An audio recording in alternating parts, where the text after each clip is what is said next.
So what's up mga kanonoy kong minamahal. Alright, so magandang umaga sa lahat. Sa mga subscribers ko dyan, viewers ko dyan, right, magandang umaga. At sa mga silent viewers ko dyan, magandang umaga sa inyo. At sa mga kababayan ko abroad, alright, magandang umaga. Sana lahat tayo ay nasa mabuting kalagayan sa umagang ito, no? Mga kanonoy kong minamahal. At sa higit sa lahat sa aking iniidolo, sa kanila ka-business official, ka-business family, Papa Dins TV, at ka-thinking body. Alright, so magandang umaga sa inyong lahat dyan. Sana lahat kayo ay nasa mabuting kalagayan sa umagang ito. Alright, so ayan mga kanonoy, araw ngayon ng anong araw ba ngayon, Mar? Merkules. Araw ngayon ng Merkules mga kanonoy, so ito pa rin tayo. Wala pa ring trabaho.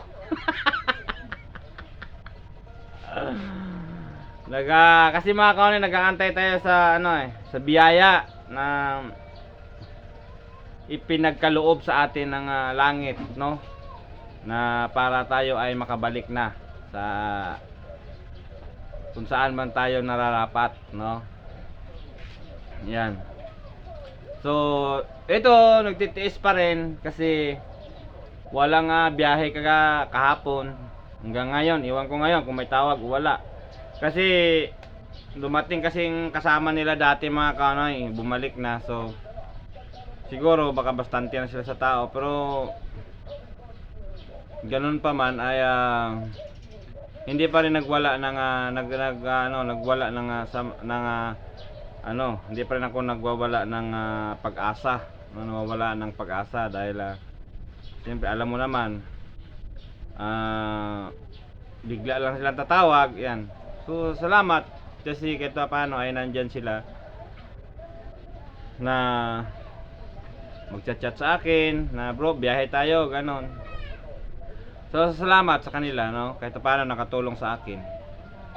Alright, for today's vlog mga kanonoy ay ngayon nandito ako sa Lanet. Kasi may kasi mga kanonoy, may nag-comment dito, may nag-suggest ba na maganda raw i-vlog ko ang kasama ang pamilya ko, mga magulang ko, mga kapatid. Oo, maganda sana yan, na paraan na yan, no? Sa nag-suggest dyan, maganda yan, naisip mo na yan, no? Para sa akin, salamat. Pero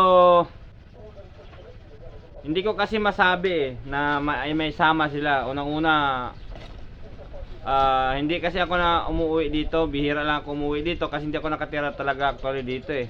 Nag-board ako doon sa ibang bahay kasi dito masikip na sila dito. Although amin bahay to dito, bahay namin, pero kung nakita nyo naman ang sitwasyon, ipapakita ko sa inyo, no? Yan, no? Diyan kwarto, yan Mar, kaway ka Mar. Yan, yan kwarto yan dyan, tapos kwarto yan to dito, tapos doon dito pa mga kanonoy, oh. Ito rin kwarto, yan kwarto nila ni Papa at saka ni Mama. Tapos doon sa likod yung may kortina na yung kwarto naman ng kapatid ko. So wala na akong tirahan kasi wala, mababa itong bahay namin mga kanonoy eh. Wala nang taas. Dati may taas ito, oh, tingnan nyo.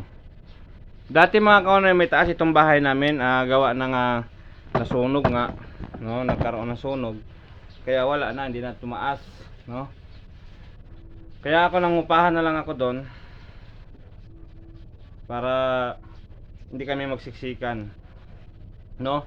Yan, sa mga nagsasuggest sa akin, maganda sana yon, pero katulad nga nito, wala dito si Mama, wala dito si Papa, mga kapatid ko lang, tapos ang iba nagtatrabaho pa. So minsan maiwan dito isang kapatid ko na lang, tapos minsan ako magtatrabaho din, so wala na. Okay sana yon kung magkaisa kami sa isang bahay, no? Okay sana. O kaya kada punta ko dito nandito sila, okay sana yon, pero wala eh. Sa linggo ba? Linggo? Bakit ano meron sa linggo?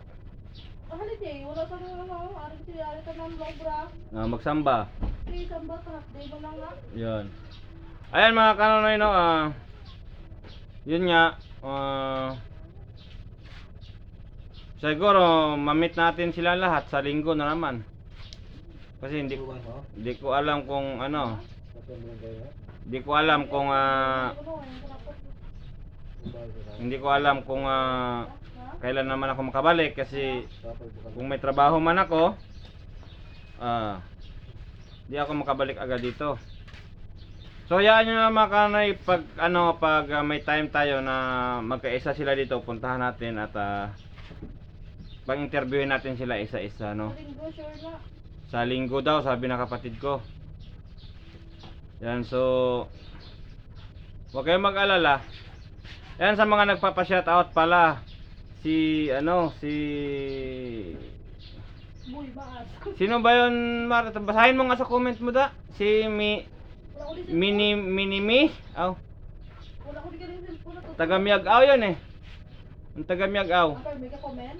Oh, hindi, bihira lang yung Wala mo din sa cellphone. Ayan, sa taga Miag-Aw, talagang nakalimutan ko palagi yung pangalan nyo. Si, ang pagkaalam ko, Minimi Hindi na pag-itry sa family, ganun ba yun? Hindi na pag-itry sa laban ng Japon. Ayan mga kanonoy kong minamahal, ayan. So salamat sa inyong lahat sa pagsuporta sa akin. Nakalimutan ko man, hindi ko man kayo na isa-isa. Pero papasalamat ako sa inyo. Ay nandiyan kayo palagi.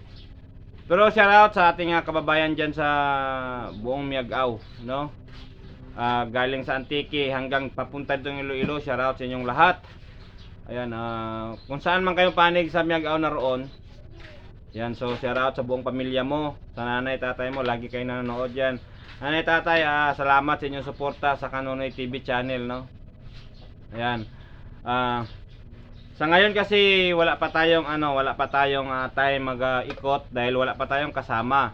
So maghahanap ako ng kasama mga Kanonoy kong minamahal, tapos mag-iikot kami dito sa Iloilo para mapakita ko rin sa inyo yung mga daanan kung saan kayo dapat dadaan, kasi sa mga kababayan kasi natin ng matagal na sa abroad, no, humingi sila ng pabor na sana iikot ko sila sa Iloilo kung saan ay para pag uwi nila hindi na sila maligaw.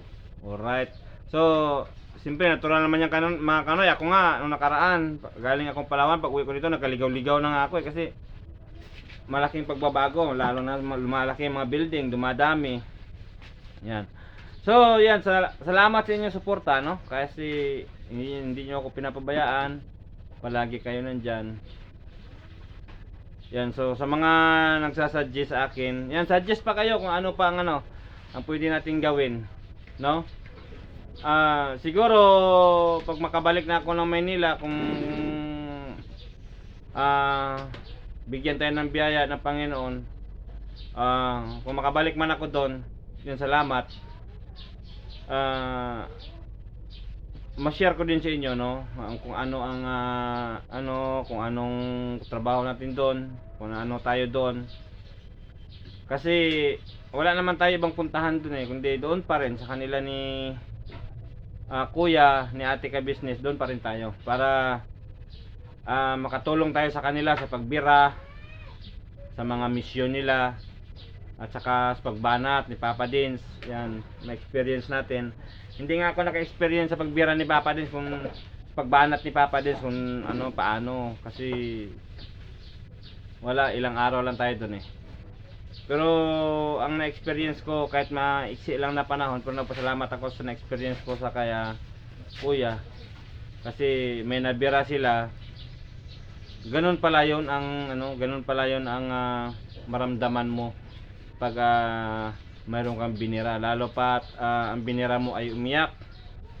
Sus, nako, pati ikaw maiyak ka rin kasi sobrang lungkot malungkot. Yan, so sana makabalik tayo ron, mga Kanonoy, sana makabalik tayo.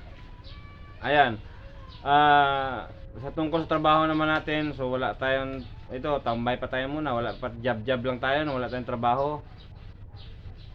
Doon kasi mga kanonoy, sa tinabawan ko dati kay Boss Andy, no? Okay sana yun doon. Okay yun sana doon kasi yun nga ikaw na magsawa sa trabaho doon. Kaso lang problema doon kasi mga kanonoy, sobrang init. Grabe, walang bubong. Mula umaga hanggang hapon mga kanonoy, kung kailan titila yung init, ganun din ang naramdaman mo.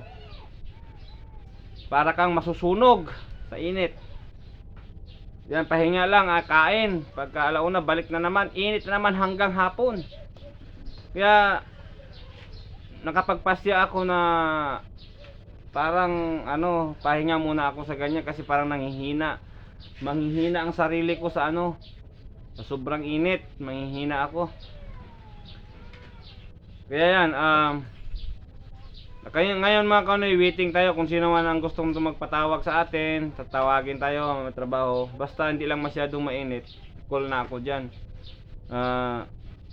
Ayan, sa mga kababayan natin dyan, baka ako po ay naglalambing. Baka mayroon kayo dyan papasukan sa akin na trabaho. Mga kanoy, ito, sana mayroon tayong papasukan, no? Kung mayroon man kayo dyan nalalaman, basta hindi lang opisina, sabihan nyo lang sa Kanonoy TV channel, aka ay Koke. Yan mga Kanonoy, no? Kasi siyempre alam nyo naman, init lang kasi talaga mga Kanonoy doon, mainit talaga. Marami ng mga kasama ko umalis doon kasi mainit nga, sobrang init. Kasi biruin mo mga Kanonoy, umpisa ka alas 8, init na. Hanggang alas 12 na yan mga Kanonoy. Pagdating ng alas 12, grabing init. Kain lang at tanghalian. Pagkalaon na balik. Sus, grabing init. Tapos minsan biglang uulan. Wala.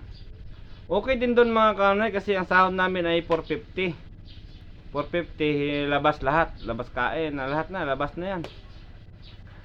Pero okay na rin kahit paano ay mayroon kang mapagkakitaan, no? Pero yun nga, siguro minsan kasi sa katawan natin mayroong mangyayari na minsan na makaya mo init. Bihira lang, pero kung tuloy-tuloy na habang buhay ka dyan sa initan, iwan ko lang mga kaunay, parang pakiramdam ko pagka sobrang init na parang nanghihina ako kasi hininga ko pag sobrang init hanggang para pakiramdam ko parang dito na lang yan, parang dito na lang. Kaya pahinga muna ako.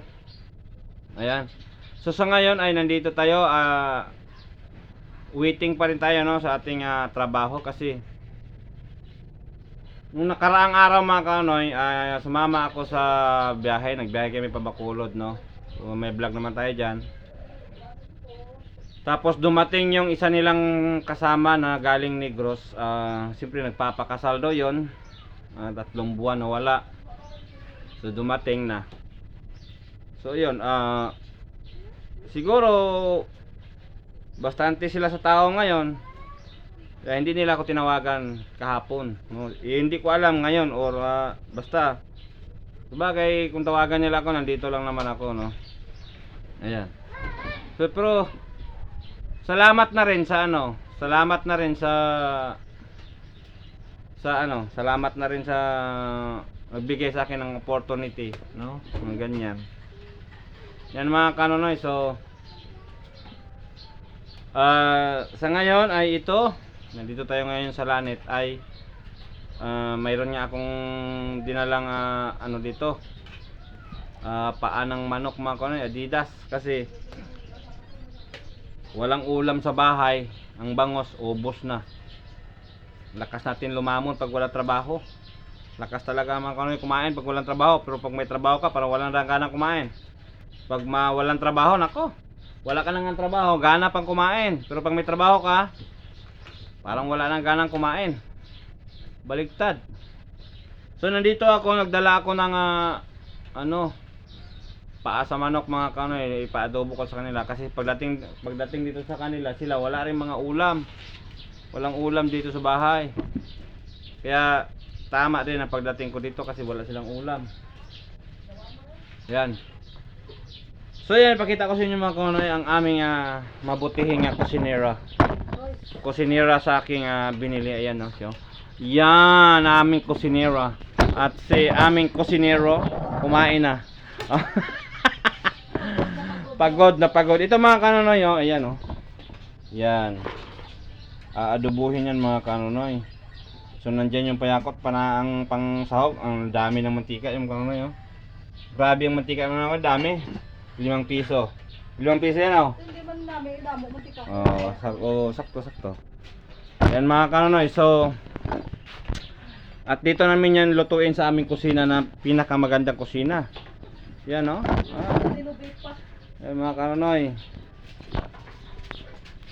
At nandito ta sa labas, mayroon ditong siyempre kung naalala nyo mga kanonoy yung yung dating sinabi ko na may mga pakwan dito sa lugar natin. Yan mga kanonoy, oh, ang mga pakwan nila ay ilang buwan na lang makinabangan na yan, oh, mga malalaki na yan, oh. Kita nyo yan. Yan. Malapit lang yan dito sa bahay mga kanonoy. So pag namunga na yan, pwede nang ma-harvest. Ayan. Diyan ka na lang kayo bibili kasi nagbibinta din naman yan sila. Iba talaga pag bumili dito sa puno mga kanonoy, kahit pa paano medyo makatawad ka pa, no brother, no? Medyo may din kamahalan, pero pag sa kabila ka kasi bumili, pag sa labas siguro ang kilo doon mga magkano ba kilo sa pakwan? Sa akin sila bibili. Unswa. Mura lang dito sa akin. Ayan mga kanonoy, Mura mo ka, mura ka. dalawang lang option mga kanonoy. Pupunta kayo rito. Yan, sa mga gustong bumili, sakali na ma-harvest na ito, i-vlog naman natin ito mga kanonoy, i-vlog natin ito pag ito ay ma-harvest na, pag may bunga na. I-update ko sa inyo, no? Sa ngayon yan pa lang dahil wala pa, matagal-tagal pa. Ilang buwan ba yun bago ma-harvest 3 yan? months. 3 months? 3. 3 months? Oh. Yan, mga 3 months mga kanonoy ay pwede nang ma-harvest. Pero sa ngayon ay wala pa. Pero sa sunod na buwan yan mga kanonoy ay sigurado may mga bunga na yan. Start pa lang sa gapang. Gumagapang pa lang ngayon mga kanonoy eh. Bakit ito to? Tuloy pa rin ang nila, no? Kayod nila diyan sa kanilang product. Yan. So yan, salamat. Muli ay bago ko makalimutan, shout out pala sa mga kakilala ko. Ayan, sa aking mga kilala diyang mga auxiliary. Yan, ang babait ng mga kababayan nating auxiliary dyan. Majuti ka mo nung. Hindi sila umaayaw sa kanilang mga tungkulin. Bilang tagapagpatupad sa tamang regulasyon sa karsada. So nandiyan yung ating mga mabubutihing auxiliary. So yan, lagi kayo mag-iingat. At sa mga kababayan natin na nagtatrabaho sa anumang panig ng mundo na roon, shout out sa inyong lahat. At sa mga nakakilala sa akin, yan, shout out sa inyo. At sa mga makikilala ko pa, Mamit. shout out sa inyong lahat. Mamit ito yung section. Saka ayan, sa mga bago lang sa aking channel nyo, huwag nyong kalimutan mag-subscribe. At Support lang mo. magpindutin ang bell button para kayo naman ay updated sa aking video nga darating. Although hindi man to kagandahan, pero ika nga may kasabihan, ano naman ang masasabi mo sa mga sobrang kagandahan ng mga vlog kung ito naman ay puro edit, no? Ito sa akin mga kanonoy, hindi ako naninira sa mga nag-i-edit, no? Pero ito sa akin walang edit-edit. Kung ano ang nakikita nyo, yun talaga ang totoo. Yun ang nangyayari talaga, no? Kasi kadalasan ngayon nakita natin mga kanonoy, sa mga vlog na iba, grabe sobrang edit na, no? Parang na lang mga kanonoy, parang lahat mga pangit na mga gawa. Importante na tanay ka. So may daw na sobrahan iba. Nasobrahan sa edit eh. mga magagandang gawa nakikita, pero ang mga maling gawa hindi nakikita dahil sobrang edit. Dapat paano makita sa tao ang totoo kung lahat naman ay edited na lang, no? Yan. So sa akin hindi man kagandahan siguro ang video ko, pero ito naman ay totoo. Kumbaga sa Mm. model o Wala itong tinatago, wala itong wala itong pinapalampas ng mga vlog, no? Lahat ito ay totoo. Walang edit 'yan. Kung magkaroon man tayo ng edit, mga kanonoy, siguro saka na lang. Pag may kasama na tayo, anuhin ko muna yung takbo ng takbo ng pag-vlog natin, no? video okay ba naman? Ano kang video okay mo live naman? Pero ayan mga kanonoy, huwag kayong mag-alala, gagawin ko lahat. Gagawin natin ang best natin para mapakita ko naman sa inyo kung ano. Pero yun talaga mga kanonoy, totoo talaga. Walang edit ang video natin dahil siyempre ipakita ko sa inyo kung ano tayo ka totoo, 'di ba? Kasi may nagsasabi kasi si Cookie, ayan, minsan may nabasa kong comment nung nakaraan, si Cookie daw plastic na, baka plastic na naman 'yan. Hindi daw ako maasahan. Yan, so ipakita ko sa inyo mga kanonoy, siyempre It's okay. magpakatotoo tayo, no? Kasi mahirap naman talaga yung plastic, no? Plastic ang isang tao.